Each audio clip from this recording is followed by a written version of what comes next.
नमस्कार, news for nation देख रहे हैं आप और मैं आपके साथ प्रार्थना। आप लगातार कई दिनों से शिक्षक ट्रांसफर को लेकर खबरें सुन रहे होंगे। शिक्षक ट्रांसफर की जो खबरें हैं वो आए दिन सुर्खियों में रहती है। तो आपको बता दें कि बिहार के गवर्नर ने शिक्षक के ट्रांसफर को लेकर नया नियम लागू किया है। तो आपको भी बताते हैं शिक्षक ट्रांसफर के उस नए नियम के बारे में इस रिपोर्ट के जरिए।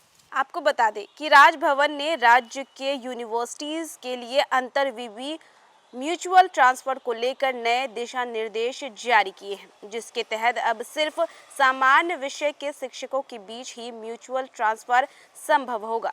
इस अधिसूचना को राजभवन के प्रधान सचिव RL चोंगधू द्वारा जारी किया गया है। इसी के साथ साथ केवल सामान्य विषय वाले शिक्षक ही आपस में म्यूचुअल ट्रांसफर कर सकेंगे। इससे अलग अलग विषय के शिक्षकों के बीच होने वाले ट्रांसफर पर रोक लगाई जाएगी। आपको बता दें कि शोध कार्य या प्रोजेक्ट की शर्त है जो शिक्षक किसी शोध कार्य या प्रोजेक्ट में शामिल है, उनका तबादला तब तक नहीं हो सकता है जब तक कि उनका शोध कार्य या प्रोजेक्ट पूरा और संतोषजनक नहीं हो जाता। इसी के साथ अगर पति पत्नी एक ही विश्वविद्यालय या सरकारी सेवा में है तो उन्हें मानवीय आधार पर एक ही संस्थान या विवि में रखा जा सकता है। किसी कर्मी की या उनके आश्रित की गंभीर बीमारी की स्थिति में बेहतर इलाज के लिए अंतर्विवि तबादला संभव होगा। अंतर्विवि तबादला की स्थिति में प्रमोशन के लिए सेवाकाल की शर्तों में कोई बदलाव नहीं किया गया है। कर्मी के अनुरोध पर किए गए अंतर्विवि तबादले पर ट्रैवल अलाउंस TA नहीं मिलेगा।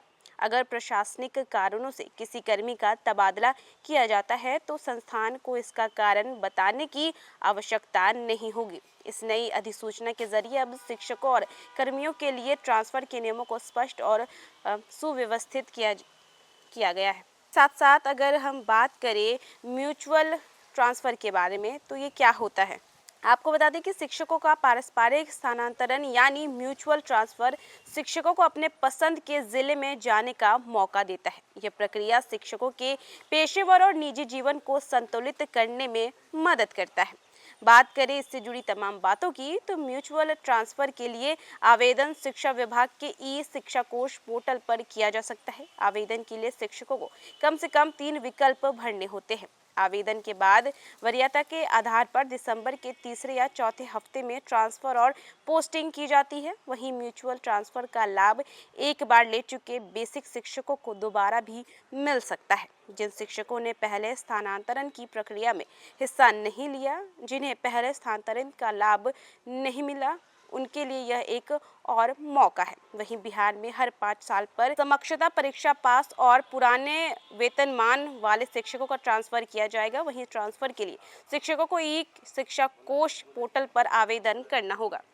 तो देखा अब आपने कि शिक्षकों का जो ट्रांसफर है वो अब इस नए नियम के जरिए किया जाएगा, जिससे उन्हें भी काफ़ी ज़्यादा राहत मिलेगी। तो फिलहाल के लिए बस इतना ही। देश दुनिया की तमाम अपडेट्स के लिए देखते रहें न्यूज़ फॉर नेशन।